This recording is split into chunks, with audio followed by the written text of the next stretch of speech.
திட்டித் தீர்த்த விஜயா. திருப்பி அடித்த ரோகிணி. 2 பொண்டாட்டிக்கு ஆசைப்படும் மனோஜ். சிறகடிக்க ஆசை சீரியலில் ரோகிணியை சந்தித்து பேசியுள்ள விஜயா, அவரை சரமாரியாக திட்டியிருக்கிறார். அதைப் பற்றி பார்க்கலாம்.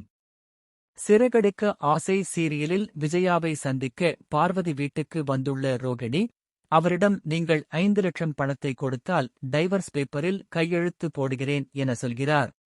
உன்னை எல்லாம் நம்ப முடியாது, நீ முதலில் டைவர்ஸ் பேப்பரில் கையெழுத்து போட்டு கொடு, அதுக்கப்புறம் பணத்தை தருகிறேன் என கூறுகிறார். ஆனால் ரோகிணி இதனை ஏற்க மறுக்கிறார். நான் முதலில் கையெழுத்து போட்டு கொடுத்துவிட்டால் அந்த பணம் எனக்கு வரும் என்பதில் என்ன கேரண்டி? உங்க குடும்பத்தில் எனக்கு யார் மீதும் நம்பிக்கை இல்லை, குறிப்பாக உங்கள் மீது நம்பிக்கை இல்லை என கூறுகிறார் ரோகிணி. நீங்க பணத்தை கொடுக்காமல் ஏமாற்றிவிட்டால் என்ன செய்வது என ரோகிணி கேட்டதும் கடுப்பாகும் விஜயா, அடி செருப்பால நான் ஏமாத்துறவளா? ஏமாற்றுவதெல்லாம் உன் வேலை. உன் அளவுக்கு எல்லாம் என்னால பொய் சொல்ல முடியாது. இவளை மாதிரி ஏமாத்துறவ இந்த உலகத்திலேயே இல்லை. எப்படி பேசுறா பாரிகேடு கேட்டவ என ரோகிணியை வரம்பு மீறி திட்டுகிறார் விஜயா. உடனே அவரை தடுத்து நிறுத்தும் ரோகிணி, கொஞ்சம் மரியாதையா பேசுங்க என சொல்கிறார். உனக்கெல்லாம் என்னடி மரியாதை வேண்டியிருக்கு?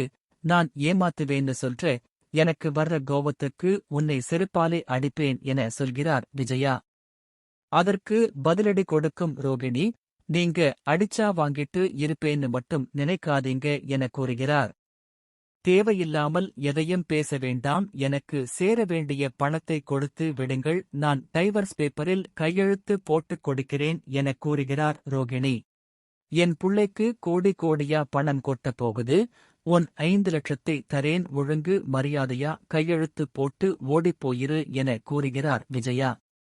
பணத்தை கொடுத்தா டைவர்ஸ் கொடுக்கிறேன், இல்லேன்னா நீங்க கோர்ட்டுக்கு அலைஞ்சிக்கிட்டுதான் இருக்கணும் என ரோகிணி சொன்னதும், என்னடி மிரட்டுரியா என கூறி அவரை அடிக்கப் போகிறார் விஜயா. இப்போது அங்கிருந்த பார்வதி விஜயாவை தடுத்து நிறுத்துகிறார். நீ முதல்ல பணத்தை ரெடி பண்ணு என பார்வதி சொன்னதும், சீக்கிரமே அவன் மூஞ்சில தூக்கி எறியுறேன் என கூறிவிட்டு அங்கிருந்து கிளம்புகிறார் விஜயா.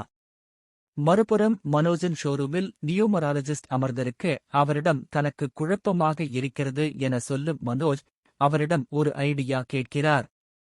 நான் 2 மனைவிகளுடன் வாழலாமா என கேட்கிறார். அதற்கு அந்த நியூமராலஜிஸ்டும் தாராளமா வாழலாம் என சொல்ல, மனோஜ் தன் மனதில் ரோகிணி மற்றும் கனகா இருவரையும் ஒரு சேர நினைத்துப் பார்க்கிறார். அந்த 5 லட்சம் பணத்தை கனகாவின் அம்மாவிடம் இருந்து அட்வான்ஸ் ஆகஸ்ட் வாங்கி ரோகிணி இடம் கொடுத்து விடுங்கள் என ஜீவா ஐடியா கொடுக்க, மனோஜ் அதைப் பற்றி யோசிக்கிறார். விஜயா கோபத்தில் வீட்டுக்கு வந்து ரோகிணி சந்தித்த விஷயத்தை சொல்கிறார். அது மட்டும் இன்றி 5 லட்சம் பணத்தை கொடுத்தால் டைவர்ஸ் கொடுக்கிறேன் என ரோகிணி சொன்னதை அண்ணாமலையிடம் கூறும் விஜயா, அந்த பணத்தை எப்படியாவது முத்துவும் மீனாவும் தான் ரெடி பண்ணி கொடுக்க வேண்டும் என கேட்கிறார். அதை கேட்டதும் கடுப்பான அண்ணாமலை, ஏற்கனவே வீட்டை மீட்க அவன் வாங்கிய கடனை அவன் கட்டிக்கிட்டு இருக்கான். இப்போ புதுசா வேற கடன் வாங்க சொல்றியா? இந்த 5 லட்சத்தை உன் புள்ள மனோஜ ரெடி பண்ண சொல்லு, இவங்க அதில் தலையிட மாட்டாங்க என கூறிவிடுகிறார் அண்ணாமலை.